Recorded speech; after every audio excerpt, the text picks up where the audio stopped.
Assalamualaikum, Football United ringan amatiran ala gua. Kali ini insya Allah video ini akan tayang hari Ahad ya. Gua ingin ngobrol ringan.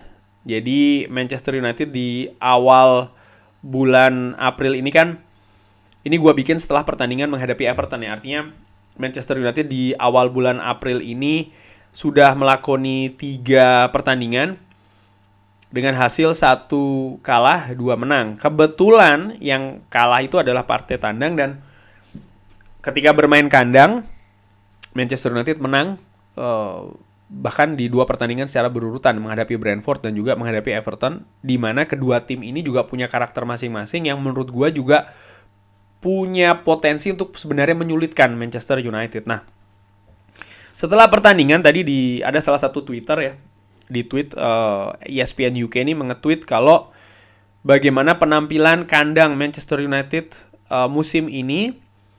Ternyata Manchester United itu ada di peringkat ketiga, di bawah Arsenal, Manchester City, bahkan dengan selisih poin yang sangat ketat ya. Jadi Arsenal ketika bermain di kandang ini sejauh ini mengumpulkan 38 poin, Manchester City 37 poin, dan Manchester United 36 poin. Nah, ini dia kalau dilihat secara 8 besar tim dengan penampilan kandang terbaik sejauh ini, di mana Manchester United berada di peringkat ketiga ya. Lalu ada Liverpool setelahnya dengan selisih lumayan loh, 6 poin walaupun Liverpool masih 13 kali bertanding ya. Lalu Tottenham, Newcastle, Brentford, dan juga Brighton. Yang menarik juga bagaimana selisih gol itu dari Manchester United di Old Trafford, mereka hanya kebobolan 8 gol. Musim ini memang ketika bermain di Manchester, artinya di Old Trafford, Manchester United cukup sering ini clean sheet ya kan.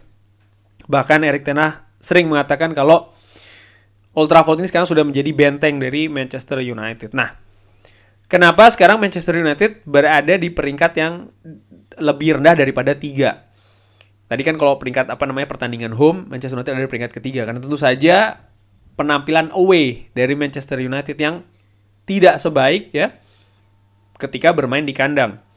Ini dia rekor away dari Manchester United sejauh ini. Kalau tadi di home itu Manchester United ada di peringkat ketiga, away Manchester United ini berada di peringkat ke-7. Bahkan lebih jelek ya sejauh ini dibanding dengan Aston Villa, Brighton. Wow. Dan kebalikan dari pertandingan home yang Manchester United hanya kebobolan berapa tadi? 8 gol. Di pertandingan away, Manchester United ini kebobolan 29 gol. Dengan jumlah pertandingan yang hampir sama ya. 15 dan juga 14 nih, kalau away 14. 29 gol. Luar biasa, berbanding sangat jauh rekor kebobolannya lini pertahanan dari Manchester United dibanding ketika bermain home. Ya, kalau dilihat dari rekor kekalahan juga, Manchester United kalau di Old Trafford musim ini 1 kali kalah ya di pertandingan pembuka ketika menghadapi Brighton, tapi ketika away ini sudah menelan 6 kali kekalahan.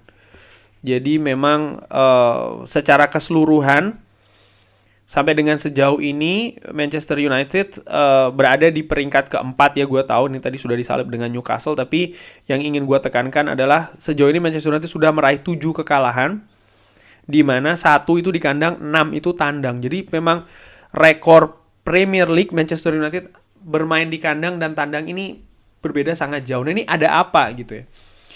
Menurut gue ringan amatiran, ada beberapa hal. Tentu saja bagaimana situasi tim pada saat itu, pada saat tandang. Manchester United tidak tampil dengan full tim ketika tandang. Ada beberapa pertandingan ya, termasuk ketika kekalahan terakhir ketika menghadapi Newcastle. Lalu gue juga melihat bagaimana karakter dan juga mental ini berpengaruh ke fokus dari pemain Manchester United. Terlihat ketika Manchester United ini kalah telak menghadapi Liverpool dan juga Manchester City. Ketika itu lini belakang tidak konsentrasi, terlalu mudah kebobolan. Menghadapi Manchester City di babak pertama, menghadapi Liverpool di babak kedua. Dan ini menurut gue yang harus ditingkatkan oleh Erik ten Hag. Gue melihat bukan soal teknis ya ataupun kualitas, tapi lebih ke soal karakter, ke soal mental, ke soal fokus dan juga konsentrasi. Mungkin ada kaitannya dengan fisik ya, karena jadwal Manchester United yang sangat ketat, tapi secara keseluruhan hal tersebut yang gue katakan ini di atas dari kemampuan teknis kalau menurut gue ya ringan amatiran. Dan ini berarti apa? Berarti ya ada hal yang harus diperbaiki oleh Erik ten Hag, fokus dan juga konsentrasi, lalu juga fisik dari pemain belakang utamanya, lalu juga kedalaman skuad, kualitas. Gua melihat di banyak pertandingan ya, Manchester United ini lini belakangnya, back tengah, Lisandro Martinez, Rafael Varane, mungkin setelahnya Luke Shaw sedikit ya. Lalu pemain-pemain lain seperti Victor Lindelof, termasuk juga Harry Maguire, kurang begitu banyak diberikan kesempatan, dan menurut gue ini harus diperbaiki. Artinya kedalaman skuad. Gue bukan bermaksud oke, maka Harry Maguire, Victor Lindelof dikasih menit bermain ya. Enggak.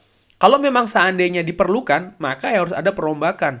Dijual pemainnya atau dilepas dan didatangkan pemain baru yang bisa diterapkan sistem rotasi nanti di lini belakang. Karena menurut gue ini sangat krusial.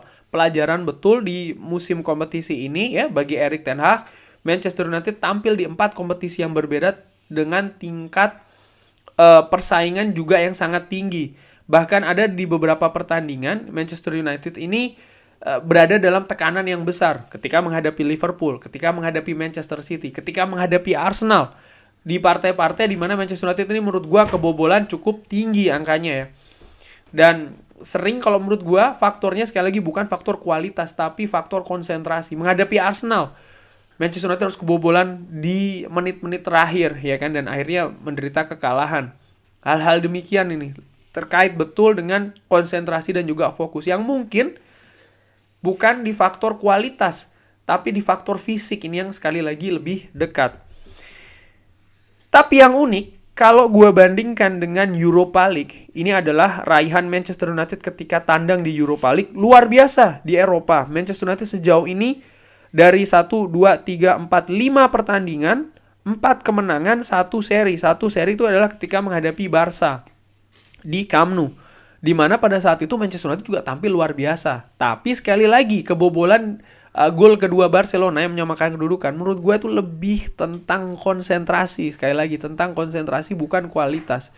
Dimana, balik lagi gue ulangi, mungkin ada kaitannya dengan kemampuan atau kondisi fisik yang ini dekat dengan rotasi itu tadi. Sehingga di bursa musim panas nanti, menurut gue ya Manchester United mungkin harus bergerak lagi untuk lini belakang. Gue tahu di musim panas tahun lalu sudah cukup banyak investasi di lini belakang, tapi bisa jadi diulangi. Atau ya tim kepelatihan Manchester United di bawah Erik ten Hag ini harus meningkatkan lagi kemampuan dari para pemain bertahan ya, Harry Maguire, Victor Lindelof, ataupun juga pemain yang lain. Karena hanya 2 itu saja pilihannya. Kalau tidak melepas, mendatangkan yang baru, dan tentu saja ini ada kaitannya dengan dana, budget, dan lain-lain ya kan.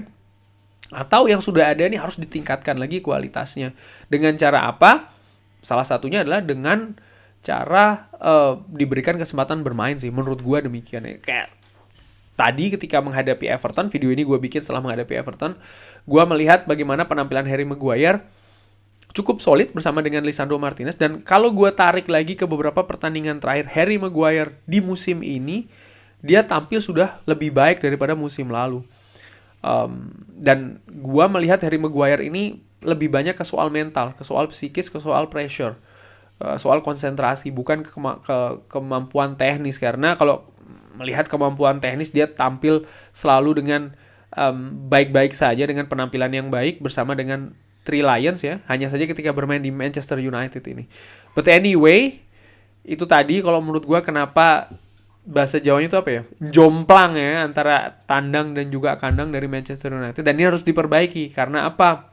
Karena musim depan kalau Manchester United ingin berada di persaingan juara atau posisi yang lebih tinggi, maka ya tandang ini harus diperbaiki betul. Karena saat ini dari sisi kekalahan, dari sisi kebobolan sangat-sangat berbanding jauh ketika bermain kandang.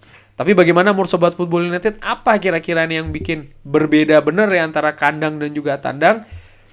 Asal sopan pendapatnya, Drop di kolom komen. Terima kasih sudah menyaksikan. Sehat-sehat selalu keluarga. Jangan lupa like, sholat, subscribe. Wassalamualaikum warahmatullahi wabarakatuh.